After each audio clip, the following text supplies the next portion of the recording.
خدا کا بیٹا جو قدوس اور برحق ہے اسی کے عظیم نام میں آپ کی سلامتی ہو۔ میرا مضمون ہے موت سے نکل کر زندگی میں داخل ہونا۔ افسیوں کا دوسرا باب جو ہے وہ ہمیں یہ بتا رہا ہے کہ کس طرح سے خدا زندگیوں کے لیے پلان رکھتا ہے، اور وہ زندگیاں جو کچھ بھی نہیں تھیں اور ان کو خدا نے نکالا اور خدا نے ہمیشہ کی زندگی میں داخل کیا۔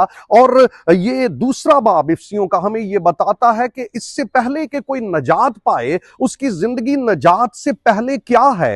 اور میں کچھ نکتے آپ کو آج کی ویڈیو کے اندر دینا چاہتا ہوں، اور میں یہ بھی کہنا چاہتا ہوں کہ یہ آپ کے لیے بہت اہم ہے۔ اگر آپ 3 منٹ تک سٹے کریں تو خداوند آپ کو بڑی برکت دے گا۔ اگر آپ چینل پر نئے ہیں تو اس کو سبسکرائب کر سکتے ہیں، اور تاکہ آپ آنے والی ویڈیوز کو دیکھتے رہیں۔ جو کچھ خدا نے کیا، ہم کچھ بھی نہیں تھے، اور بائبل کہتی ہے اس نے ہمیں زندہ کیا جو مردہ تھے۔ ہم مردہ تھے اس سے پہلے کہ کوئی نجات پائے، وہ مردہ ہے، نمبر 1۔ نمبر 2، وہ دنیا کی روش پر کہتا ہے ہم چلتے تھے۔ پرانا ماضی دنیا کی روش ہے، اور پھر کہتا ہے ہم ابلیس کی پیروی کرتے تھے۔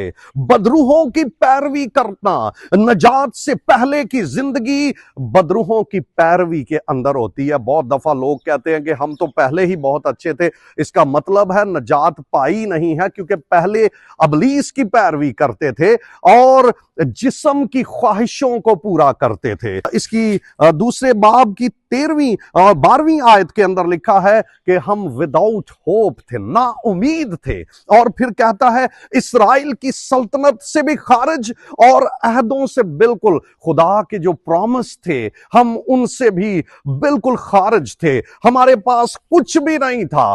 یاد رکھیں، اگر ہم کہیں ہمارے پاس بڑے بڑے بزنس تھے تو ابھی تک نجات کا تجربہ نہیں ہے۔ یاد رکھیں، جو کچھ ہمیں اس نے دے دیا ہے وہی سب سے بڑی بات ہے۔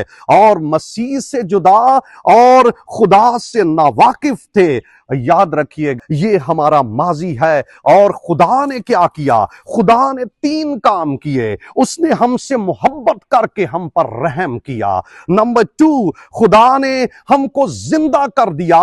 ہم جو مردہ تھے اس نے ہمیں زندہ کر دیا۔ نمبر 3، اس نے ہمیں آسمانی مقاموں پر بٹھا دیا۔ اس نے ہمارا سٹیٹس بھی اوپر کر دیا۔ خداوند آپ کو بڑی برکت دے۔ خداوند آپ کے ساتھ ہو۔